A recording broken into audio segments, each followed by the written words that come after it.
Y le damos la bienvenida al abogado Francisco Ayala, ex fiscal también, estuvo en antisecuestro. Buenas tardes, doctor. Gracias por conversar aquí con nosotros en plano judicial. Buenas tardes, Noelia, a tu compañero y a la audiencia de este canal. Bueno, doctor, queremos arrancar con esto de cuál es la diferencia entre un secuestro y un rapto, por ejemplo. Bueno, me honras en primer lugar, gracias por la invitación. Hace ya, va a ser 8 años que estoy fuera de servicio, como dicen los americanos. Pero no obstante, puedo darte lo que básicamente he sido instruido y he sido entrenado en el Ministerio Público. La pequeña diferencia entre comillas, ¿verdad? Entre el rapto el rapto hace más a una privación de la libertad de una persona, pero con fines sexuales, con un objetivo que afecta la integridad de la persona que es privada de su libertad, con fines de ser sometida a ese tipo de hechos punibles. Y en lo que hace propiamente al secuestro, me dijiste, Sí. es el de privar también la libertad a una persona, pero ya con un contenido ilícito y de obtener un provecho económico o patrimonial a consecuencia de dicha acción. Uno es, repito, es obtener un beneficio económico, dinero u otro tipo de valores, y en el rapto un beneficio que afecta justamente el agredir a la integridad sexual de la víctima del rapto. Por ejemplo, doctor, cuando hablamos de la desaparición de personas, muchas veces hablamos de que la policía tarda 48 horas para pasar a la fiscalía o hacer el reporte de que está identificado el individuo o individua como una persona desaparecida. ¿Cuáles son los protocolos que muchas veces tenemos aquí en Paraguay?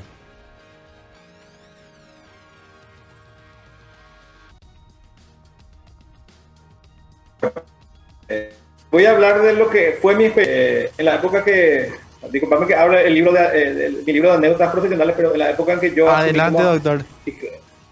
El anecdotario, como dice algún amigo, estaba muy entre comillas de moda todo ese tema. Yo asumí como fiscal antisecuestro en el 2006, y para la audiencia o para ustedes que siguen el ámbito judicial, en esa época no sé si se acuerdan, venía muy reciente y con muchas lágrimas y mucho dolor para toda la comunidad paraguaya el tema del secuestro y la muerte de Cecilia.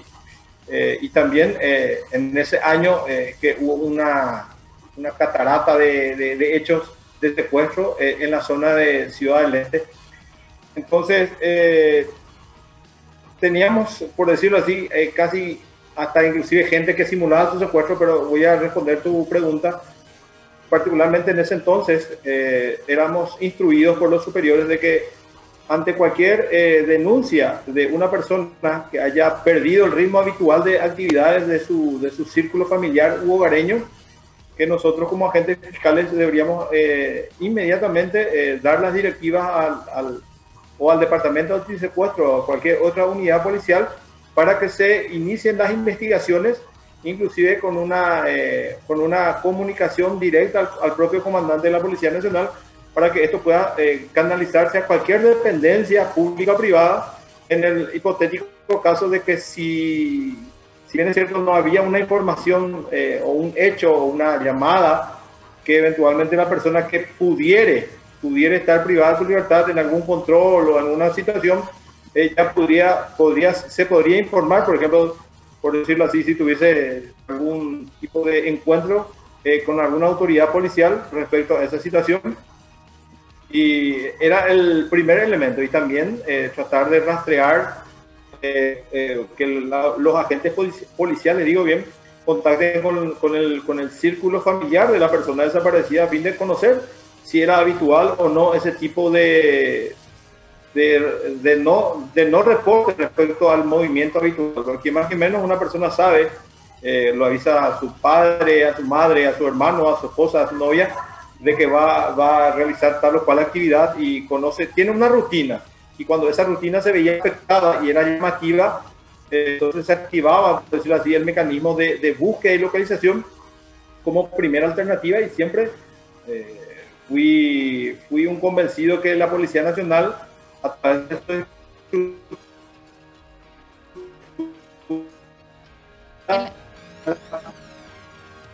Te escuchamos, doctor. Colaborar con el Ministerio Público. Hola. Te escuchamos ahí, doctor. ¿Ahí? ¿Me Sí. escucharon antes? Sí, te escuchamos. Bueno, por eso no sé en dónde me quedé si me escucharon. Decía yo que ante una comunicación de alguna persona vinculada a la persona desaparecida sobre a un cambio abrupto de su rutina o de falta de contacto o de hacer su trabajo o a un lugar determinado, entonces se le comunicaba a la policía para que se inicie el seguimiento y se le impartía una orden de búsqueda de localización, como digo, ya sea porque la persona eventualmente esté realizando una actividad sin comunicársele a los familiares o inclusive también pudiendo estar en manos siendo caucionada por otra, puede ser o vía pública o traslado. Doctor, con relación también a la expectativa de pena entre rapto y secuestro, obviamente no es lo mismo y nos explicaba que en uno sí se solicita dinero y en el otro no al menos. ¿Cuál sería el tratamiento en ese sentido? Bueno, en la legislación vigente el rapto en sí no está dentro del catálogo de conductas penales que se sancionó en el Parlamento, ¿verdad? O sea, no está en el código penal propiamente dicho. Sí, otras figuras como la privación de libertad.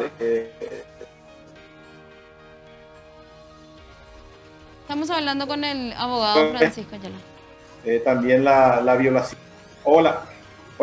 Te escuchamos, ¿Me doctor. escuchan? Pasa que de repente se va a aparecer Sí. un poquito tu señal y ahí es en donde no le escuchamos bien.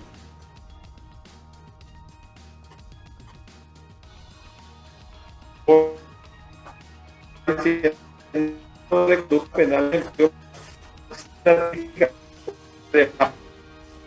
el abogado...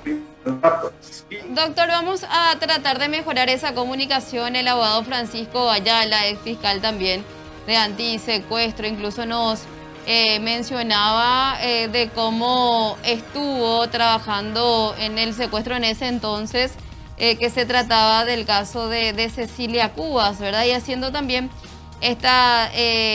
ampliando un poquito también nuestro conocimiento sobre el rapto y el secuestro. Doctor, le escuchamos. Sí, por eso pregunto, ¿ahí me escuchan? Ahí te escuchamos, doctor. Sí, te escuchamos. Sí, perdón que estaba mencionando que, para ilustrar, cuando hay un cambio abrupto en la rutina de una persona ante la falta de comunicación a sus familiares o a su entorno más cercano, y eso era una cuestión que inusual, entonces mayormente se acudía a la fiscalía para hacer la denuncia y se activaba los avisos pertinentes a las autoridades policiales para que estos, a través de comunicaciones internas, también puedan detectarse eventualmente si la persona se está trasladando sola o por otra persona eventualmente en la vía pública.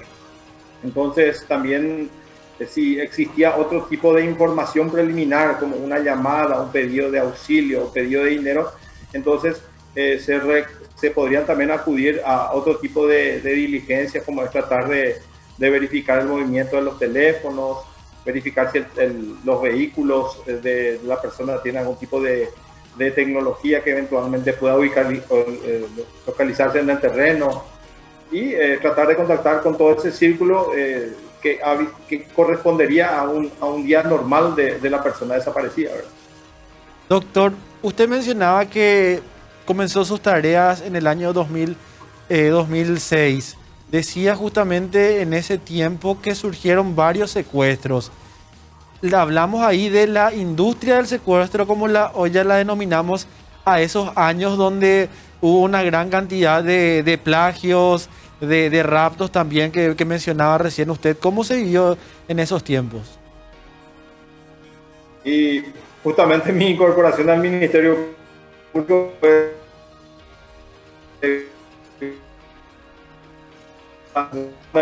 Doctor, no le estamos copiando bien, lastimosamente.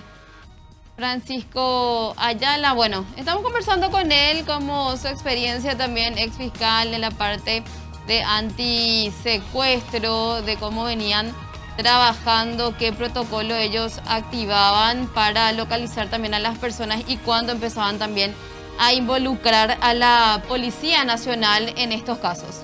Y justamente un punto que nos da él de que comenzó sus labores en los años más críticos, donde se formó la conocida como la industria del secuestro. Hablamos el caso de la familia De Cecilia Cubas, sí. También la familia de Bernardi. Sí. Son casos que se fueron dando con el transcurrir de los años y golpearon bastante fuerte a nuestro país y por sobre todas las cosas a las instituciones también.